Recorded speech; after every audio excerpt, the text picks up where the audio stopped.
দেখো যখন ভিডিও বানানো চুপ থাকবে তখন বেশি চিল্লাবে। দেখো নিয়ে চলে এসেছে আজকের এই স্ন্যাক্স নিয়ে চলে এসেছে, মানে ডেলি কিছু না কিছু নিয়ে আসে, আর সাথে নিয়ে এসেছে চিকেন। এতটা চিকেন নিয়ে এসেছে, আমি কিন্তু সব কিছু জোগাড় করেই রেখেছি। ফার্স্টে এই স্ন্যাক্সটা আমরা এনজয় করব, তারপরে বানাবো চিকেন। এইদিকে কিছু সবজিও নিয়ে এসেছে।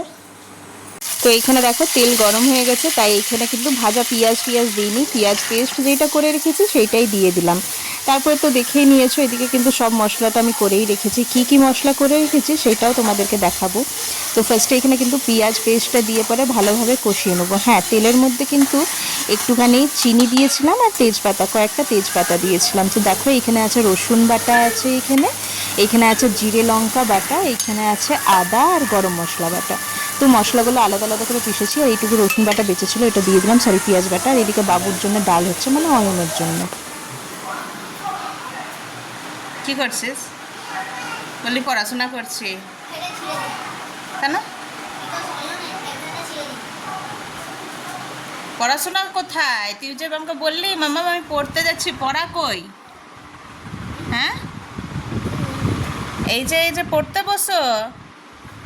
এ কি অ্যানাকন্ডার মতন জিভ বার করছো?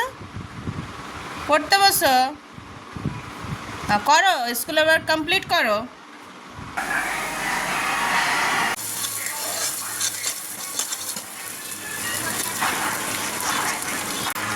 বরমশাই তো লেবু দিয়ে ম্যারিনেট করে রেখেছিল, আমি একটু হলুদ দিয়ে দিলাম। আর লেগ পিসটা একটু তোমাদেরকে দেখাচ্ছি। জানি কারোর লোভ লাগবে না, চিকেনটা এমনই জিনিস সবারই বাড়িতেই হয়ে থাকে, এমন কোনো স্পেশাল নয়। এটা মানে মিডল ক্লাস আপার ক্লাস সবারই পছন্দের জিনিস হচ্ছে, অ্যাফোর্ডেবল হচ্ছে। আর এইখানে দেখো আমার পেঁয়াজ কষানো হয়ে গেছে, অলমোস্ট রেডি হয়ে গেছে পেঁয়াজ কষানো। এর মধ্যে কিন্তু রসুনও দিয়ে দিয়েছি, আর এখন কিন্তু পেঁয়াজ আর রসুনটাকে ভালোভাবে কষিয়ে নিচ্ছি। মানে দিনটা কেমনভাবে বেরিয়ে যায় না বুঝতেই পারি না। সারাটা দিন ছেলে মেয়ের সাথে থাকতে থাকতে, ঘর সংসারের কাজ করতে করতে নিজের জন্য সময় বার করতে পারি না। মানে বিশ্বাস করবে, আইব্রো করতে যেতে চাইছি কিন্তু আইব্রো করতে যেতে পারছি না, মানে এতটাই প্রবলেমে পড়েছি। এইদিকে দেখো চিকেন তো এইদিকে রেখেই দিয়েছি, আর ম্যারিনেট অনেকটা হয়েই গেছে। আর চিকেনের এখানে গায়ে হলুদ করে দিয়েছি, মানে এতটা পরিমাণে আমি হলুদ দিয়েছি, এখানে লাগছে যেন আমি চিকেনের গায়ে হলুদ করেছি। তো সব মশলা টশলা দেওয়া হয়ে গেছে, চিকেন দিয়ে পরে আবার ভালোভাবে কিন্তু কষে নেবো। আর মানে এইটাই হচ্ছে আজ রাতের ডিনার, চিকেন বানাবো কষা কষা করে। সায়ন তো প্রায় কষা খেয়ে নেবো, এটাতেই ওর পেট ভরে যায়, 5-6 পিস কষা খেয়ে নেবে, তারপরে আর কিন্তু ভাতটা কিছু খেতে চাই না।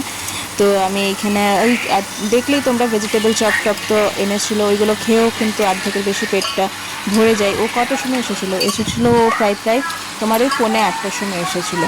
তো এসে পরে হাত পা ধুয়ে এইসব খেতে করতে তোমার 8:10-15 হয়ে গেলো। তারপরে চিকেন কষা হলে ওকে চিকেন কষা কয়েকটা দিয়ে দেবো, ব্যাস ওর পেট একদম পাখির পেটের মতন, ওইটুকু খেয়ে পরেই ওর পেট ভরে যাবে।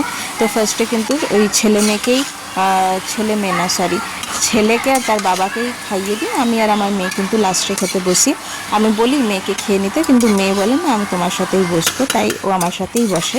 আর এখন চিকেনটা কিন্তু ভালোভাবে ম্যারিনেট করে নিয়েছিলাম, আর এখন এতেও দিয়ে দিয়েছি। আর এটা ভালো করে কিন্তু এখন কষিয়ে নিতে হবে। ইন্ডাকশানের আঁচটা কিন্তু খুবই কম লাগছে, ভাবছি গ্যাসে চাপিয়ে দিই।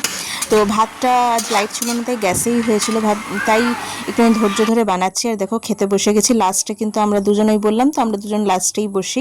আমি ওকে বললেও কিন্তু আগে বসে না। তো ভাতের মধ্যে একটুখানি ঘি নিয়েছিলাম, ফার্স্টে ঘি দিয়ে শুকনো ভাতটা খেয়ে দেখেছি। তারপরে দেখো এখানে ঝোলটা ঢেলে নিচ্ছি। ঝোলটার কালারটা যেমন হয়েছে তেমনি কিন্তু রান্নাটাও বেশ ভালোই হয়েছে, একদম মানে পাতলা ঝোল হয়েছে, ওপর বাস তেলটাই ভাসছে। তো পেঁয়াজ নিয়েছি, লঙ্কা নিয়েছি, মেয়েও খেয়ে নিচ্ছে। আর এখন কিন্তু তোমার প্রায় 10টা বাজছে, 10টার সময় আমরা খেতে বসেছি। আর হাজব্যান্ড আর ছেলে এরা দুজনা কিন্তু রুমে চলে গেছে, মানে খাওয়া কমপ্লিট, ও রুমে চলে গেছে। এখন এই বাসন টাসন ধুবো, মেয়ে আমাকে কিচেনে একটু সাহায্য করে দেয়। তারপরে যে পরে ছেলেকে তেল মাখিয়ে তারপরে যে পরে শুতে পাবো একটুখানি।